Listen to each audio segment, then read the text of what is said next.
कर्नाटक की रैली में पेड़ों पर चढ़े लोगों का ये हुजूम तो बस एक वानगी भर है। देश में प्रधानमंत्री नरेंद्र मोदी की दीवानगी कुछ ऐसी है कि लोग उनके लिए कुछ भी करने के लिए तैयार हैं। लेकिन ऑस्ट्रेलिया में रह रहे सुधींद्र हेबार ने तो मोदी के लिए कुछ ऐसा किया कि कोई उसकी कल्पना भी नहीं कर सकता। प्रधानमंत्री के इस फैन ने तो उनके लिए ऑस्ट्रेलिया की अपनी नौकरी तक कुर्बान कर दी। सुधींद्र ऑस्ट्रेलिया के सिडनी एयरपोर्ट पर स्क्रीनिंग ऑफिसर के तौर पर काम कर रहे थे। उन्होंने भारत में वोट करने के लिए छुट्टी के लिए दरख्वास्त की, लेकिन कंपनी ने उन्हें छुट्टी देने से इनकार कर दिया। लेकिन सुधींद्र पीएम मोदी के कामकाज से इतने प्रभावित थे कि उन्होंने इजाजत नहीं मिलने पर नौकरी से इस्तीफा ही दे दिया। सुधींद्र के मुताबिक, मुझे 5 अप्रैल से 12 अप्रैल तक की छुट्टी मिली थी। मैं इस छुट्टी को और नहीं बढ़ा सकता था, क्योंकि आने वाले दिनों में ईस्टर और रमजान की वजह से एयरपोर्ट पर भारी भीड़ होने वाली थी। मैं किसी भी हालत में वोट करना चाहता था, इसलिए मैंने इस्तीफा देकर घर वापस लौटने का फैसला लिया। कर्नाटक के रहने वाले सुधींद्र एबीए हैं। उनका कहना है कि सिडनी में मैं दुनिया भर से आए लोगों के बीच काम करता हूं। इनमें यूरोपियन भी हैं और पाकिस्तानी भी।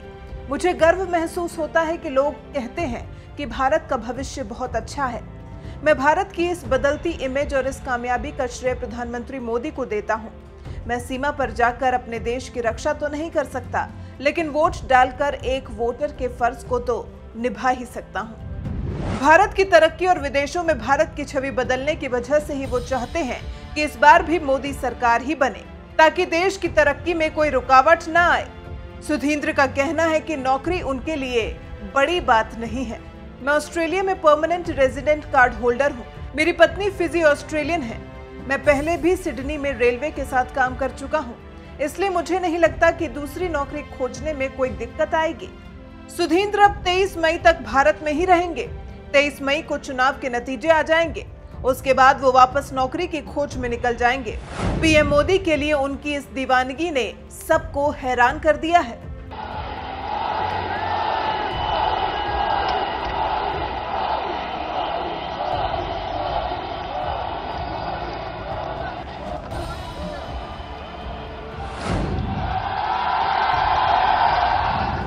साथियों, सवाल ये भी है कि आखिर कांग्रेस सर्जिकल स्ट्राइक का नाम सुनते ही,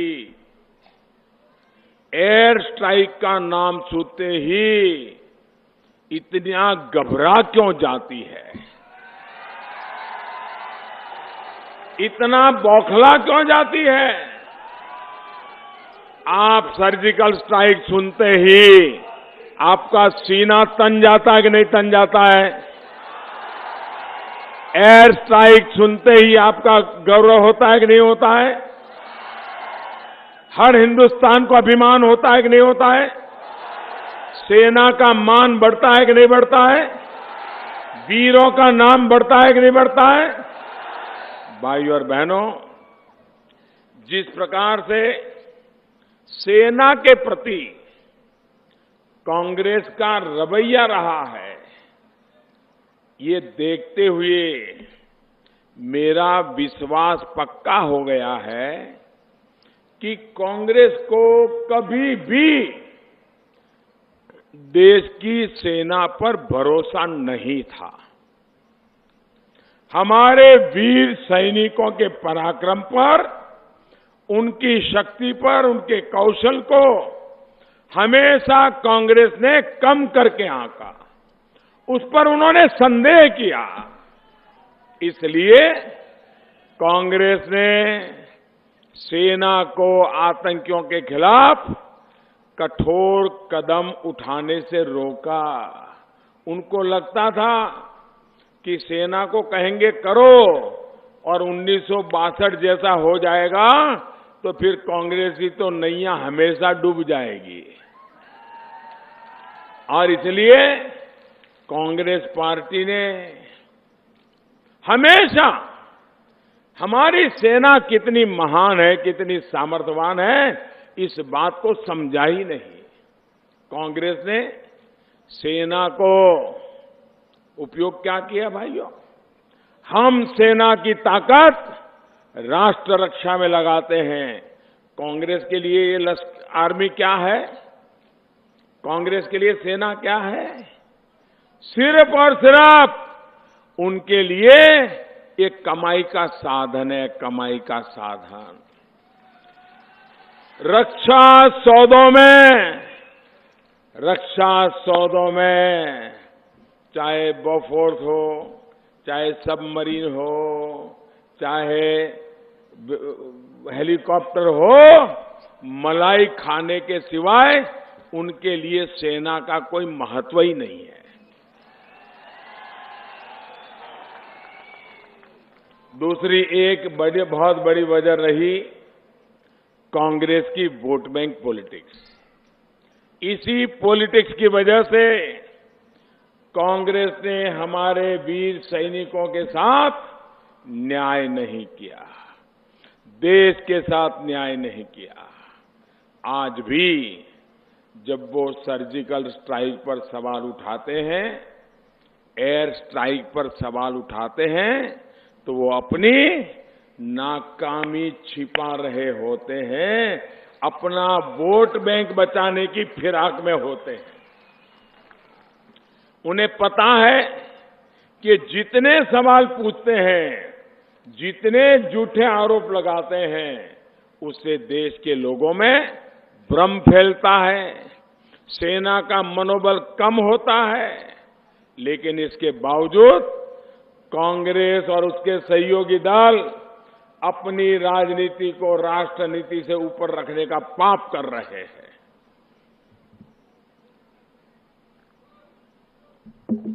इनकी सच्चाई इससे पूरे देश को सतर्क रहना बहुत जरूरी है। ये जिस दिशा की तरफ देश को ले जा रहे थे, उस स्थिति में भारत कभी एक मजबूत राष्ट्र के तौर पर उभर नहीं पाता। लेकिन साथियों, अब हालात बदल गए हैं। वो दिन लद गए जब धमकियों से भारत की सरकार दुबक जाती थी। ये नया हिंदुस्तान है, ये नया हिंदुस्तान है। आतंकियों को घुसकर मारेगा भी और सामने ऐसे लोगों को बेनकाब भी करेगा। भाई और बहनों, मुझसे कई बार लोग पूछते हैं कि मैं उनको गठबंधन के बजाय महामिलावट क्यों कहता हूं। बताइए, महामिलावट है कि नहीं है? ये महामिलावट है कि नहीं है? ये महामिलावट की महागिरावट पक्की है कि नहीं है? महामिलावट की महागिरावट पक्की है कि नहीं है? मैं पूछता हूं कि इन्हें महामिलावट क्यों न कहूं। अब देखिए, एक कैसे कैसे लोग साथ आए हैं। एक किसने कहा था, ये जरा पुरानी बातें याद करिए। एक किसने कहा था कि बहन जी ने यूपी की जनता को इतना लूटा है, इतना लूटा है कि उनकी मूर्तियों के पर्स टटोले गए तो शायद उसमें से भी पैसा निकलेगा। ये इन्होंने एक दूसरे को कहा था कि नहीं कहा था? बबुआ ने बुआ के सम्मान में ये बातें कही थी कि नहीं कही थी? आज बुआ का विशाल हृदय देखिए, वो बबुआ को इतना सम्मान कर रही है, इतना सम्मान कर रही है।